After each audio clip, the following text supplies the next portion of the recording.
Écoutez l'homme qui vient de remporter la primaire démocrate pour le Sénat du Michigan. Donald Trump lui-même n'est pas le mal qui ronge notre vie politique, il n'est que le pire symptôme du mal qui ronge notre vie politique. Et le mal, c'est le système qui permet aux entreprises, aux milliardaires et aux aspirants oligarques d'acheter et de vendre des politiciens pour qu'ils fassent leur jeu. Oligarque, retenez bien ce mot. Il a raison sur ce point, mais pas de la manière dont il le pense. Mardi dernier, je me trouvais devant un bureau de vote dans le Michigan à quelques mètres d'un employé d'Abdul El-Sayed. Voilà ce que j'ai entendu pendant des heures. De l'argent hors de la politique, de l'argent dans votre poche, l'assurance maladie pour tous. C'est le mantra d'Al-Sayed. On trouve tout ça sur son site web, mais ce travailleur vendait aussi quelque chose de plus grand à chaque électeur qui voulait bien l'écouter, en particulier aux jeunes. Abdou El-Sayed va faire tomber le système. Aujourd'hui, dans tous les médias, il est dépeint comme David face au Goliath de l'Asie-Pacifique, l'outsider qui s'attaque à l'argent. Il est décrit comme l'insurgé qui met le système à feu et à sang avec le reste de ses acolytes socialistes. Mais que se passera-t-il s'il ne fait pas s'effondrer le système et s'il le gardait réellement? Je suis Suzanne Kokinda et je suis en première ligne de cette course au Sénat au Michigan, forte de plusieurs décennies d'expérience dans la lutte contre les véritables ennemis de ce pays, quelle que soit leur couleur de peau, de gauche ou de droite. Si vous voulez suivre le vrai combat, cliquez sur les boutons j'aime, partager et s'abonner. Aujourd'hui, je vais vous montrer ce qui se cache derrière le profil public d'El Sayed et ses slogans de campagne. Premièrement, qui met réellement de l'argent dans votre poche? Deuxièmement, la stratégie de contrôle qu'El Sayed ne veut pas que vous voyez. Et troisièmement, la plus grande fraude de toutes, l'infiltration de l'argent en politique. L'équipe d'El Sayed et le reste de la clique démocrate, socialiste, communiste ont donc fait de l'argent dans votre poche leur principal slogan de campagne. Eh bien, voyons qui a réellement mis de l'argent dans les poches des gens. Cette semaine en Arizona, le secrétaire au Trésor Scott Bessent, le président de la Chambre des représentants Mike Johnson et le représentant républicain de l'Arizona, Juan Cisamani, ont tenu une conférence de presse dans une usine de Casa Grande pour parler du grand et beau projet de loi. Le député a balayé d'un revers de main l'argumentaire socialiste des démocrates selon lequel ce projet de loi était destiné aux riches. Peu de milliardaires travaillent dans cet immeuble, laissez-moi vous dire ça. Ceux qui gèrent l'usine ici, ceux qui travaillent à la chaîne, ceux qui font des heures supplémentaires. Bonne chance pour les convaincre qu'ils sont milliardaires ou millionnaires. Ce sont des gens qui travaillent dur et qui profitent de cette loi et des déductions fiscales pour les heures supplémentaires. Et j'ai entendu à maintes reprises tellement d'entre eux dire que l'année dernière, ils ont reçu le plus gros remboursement d'impôts de toute leur vie. Ce sont toutes des choses concrètes qui permettent à de vraies personnes de récupérer de l'argent. Voilà ce qui constitue le cœur de cette loi que nous avons adoptée. Il s'agit des gens de la classe ouvrière comme ceux que nous avons rencontrés ici aujourd'hui. Mais ce qui importe encore plus que les réductions d'impôts pour mettre de l'argent dans les poches des gens, ce sont les emplois eux-mêmes. Les emplois détruits par les collègues démocrates d'El Sayed et le vice-président J.D. Vance ont été pris directement en charge. Le problème avec El Sayed, c'est qu'il prétend défendre les travailleurs et pourtant, il s'est opposé aux politiques de Donald Trump qui ont littéralement sauvé l'industrie automobile du Michigan.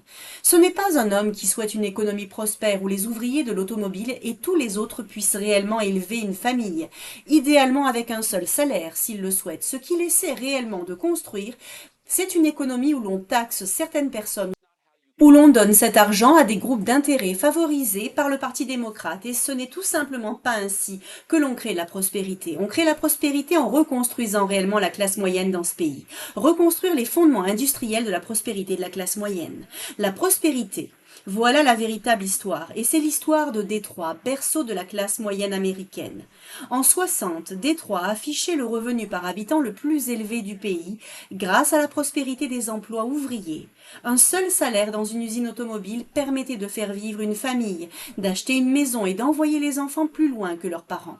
Non pas à cause du socialisme, mais à cause de l'industrie productive et des emplois ouvriers bien rémunérés. Oui, les syndicats et la direction se sont affrontés, mais ils l'ont fait au sein d'une économie physique en pleine croissance. Mais que s'est-il passé? Ce système a été attaqué.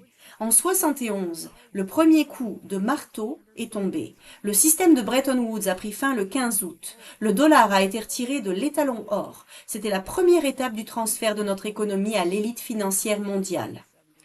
Ce n'est pas un hasard si le Forum économique mondial a été fondé en 71. afin de gérer cette transition vers une économie mondialisée.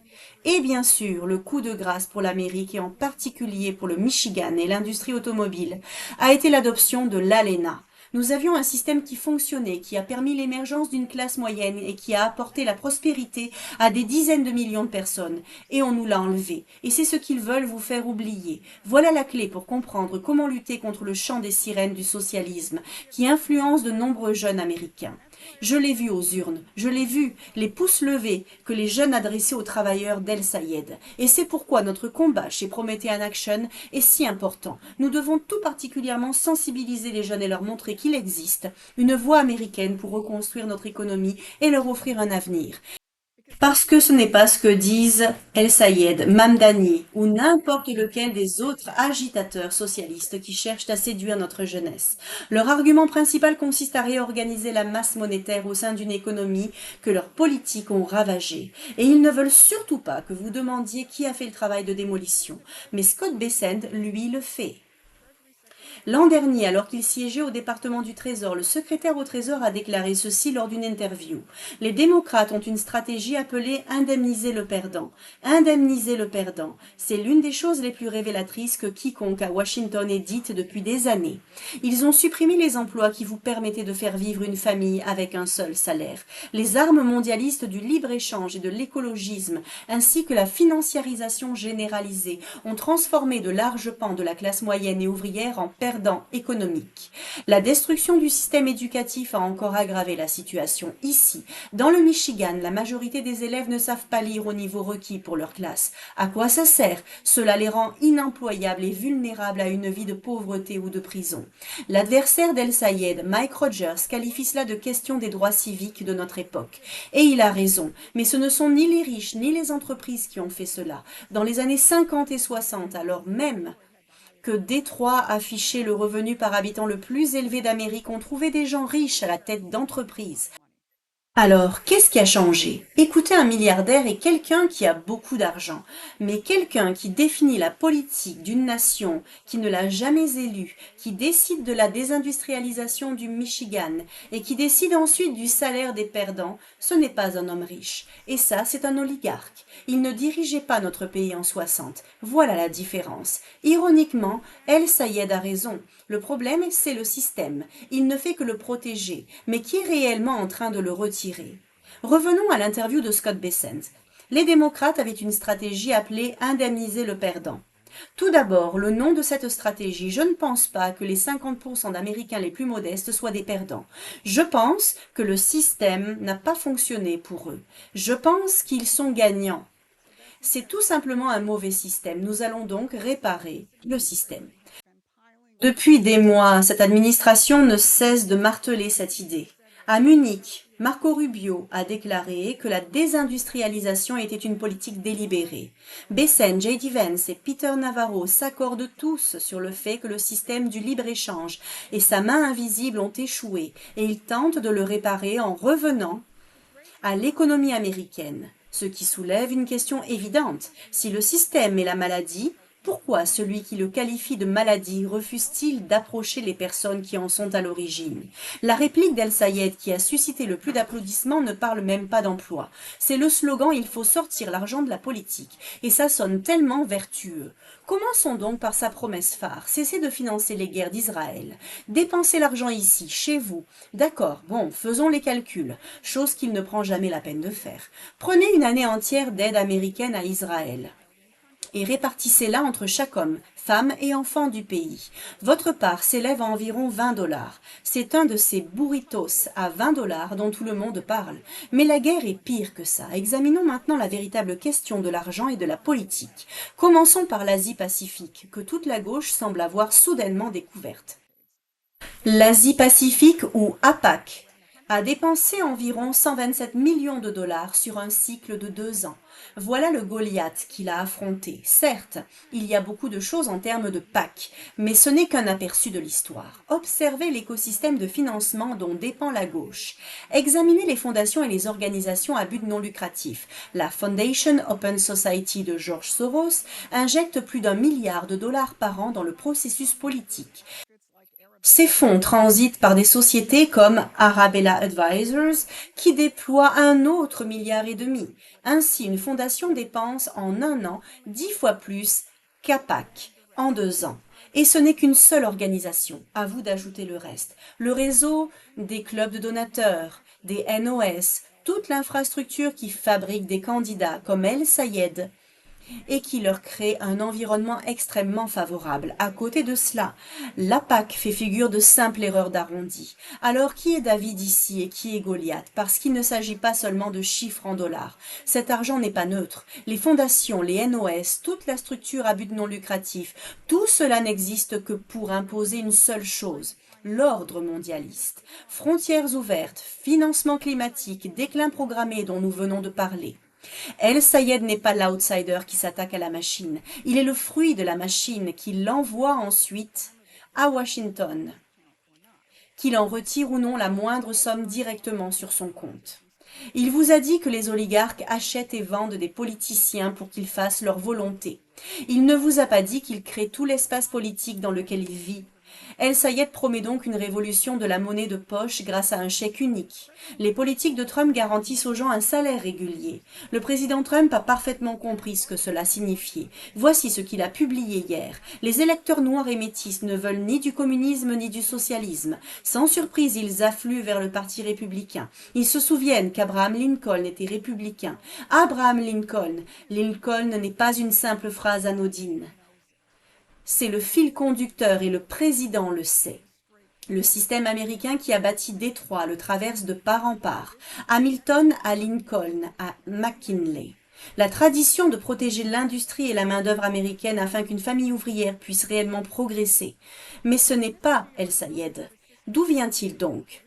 Dans cette vidéo, j'ai parlé d'un système sans donner son vrai nom ni son adresse. Eh bien, il a un nom et El Sayed possède les références correspondantes sur son CV.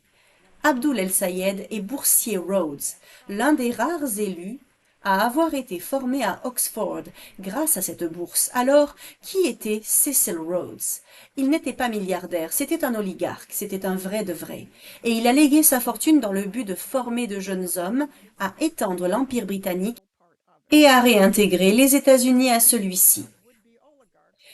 Ainsi, l'homme qui vous met en garde contre les aspirants oligarques était crédible grâce à l'argent provenant d'un véritable oligarque.